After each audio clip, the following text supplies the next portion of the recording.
যা বলেছিলাম হলো তো? লক্ষ্মী ভাণ্ডার ৫০০ টাকা বাড়ানো হলো, আর বেকার ভাতা নতুন প্রকল্প আনা হলো। যেটা বলেছিলাম আমি, যে নিশ্চয়ই হয় লক্ষ্মীর ভাণ্ডার বাড়াবে এবং নতুন কোনো প্রকল্প আনবে যাতে করে মানুষকে আরও বোকা বানানো যায়।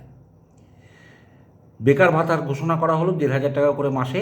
এবারে কি আমরা দেখব? আমরা দেখব ২০২১-এর ভোটের আগে যেরকম হয়েছিল, বাড়ি বাড়ি আইপ্যাকের ছেলেমেয়েরা ঘুরে বেড়াবে, তারা ফর্ম ফিল আপ করাবে যে আপনি বেকার, আপনার ভাতা পাবেন। ভোটের পরে নতুন সরকার আসবে, আপনি ভাতা পাবেন, ফর্ম ফিল আপ করুন।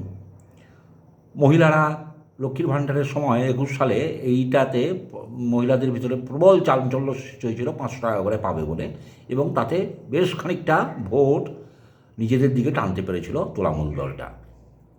এবারে আবার মহিলাদেরকে ৫০০ টাকা করে বাড়িয়ে তাদেরকে আরও উজ্জীবিত করা হলো, এবং বেকার ভাতা নামক একটি প্রকল্প চালু করা হচ্ছে ১৫০০ টাকা করে বেকার যুবক যুবতীদেরকে টেনে আনার জন্য। আপনারা বুঝতে পারছেন তো যে ব্যাপারটা কোন দিকে যাচ্ছে? আবার কিন্তু একটা টোপ দেওয়া হলো যাতে আবার নতুন করে সরকারটা জনগণের ভোটে তৈরি করতে পারা যায়, এবং তৈরি করার পর তো আবার লুটপাট, নারী নির্যাতন, ধর্ষণ, কাটমানি, তোলাবাজি, যা যা হওয়ার সেগুলো তো হবে। সেগুলো করতে গেলে তো আগে ভোটে জিততে হবে না? ভোটে জেতার জন্য আগে থেকে এই সব প্রকল্প শুরু হয়ে গেল। এবারে বাড়ি বাড়ি আইপ্যাকের ছেলেমেয়েরা ঘুরবে, এবং তারা শুধু ঘুরে শুধু ভাতার ফর্ম ফিল আপ করাবে তাই নয়, তার সঙ্গে তারা মহল্লায় মহল্লায় তারা আন্দাজ করার চেষ্টা করবে যে এরা কাকে ভোট দেবে, মানুষের মানে মানুষ কী ভাবছে সরকারকে নিয়ে, সেই অনুযায়ী ভোটের ছক তৈরি হবে। আপনারা বুঝুন, আপনারা অন্যকেও বোঝান, আপনারা আপনাদের আশপাশে যেসব মানুষ আছে তাদের সঙ্গে আলোচনা করুন।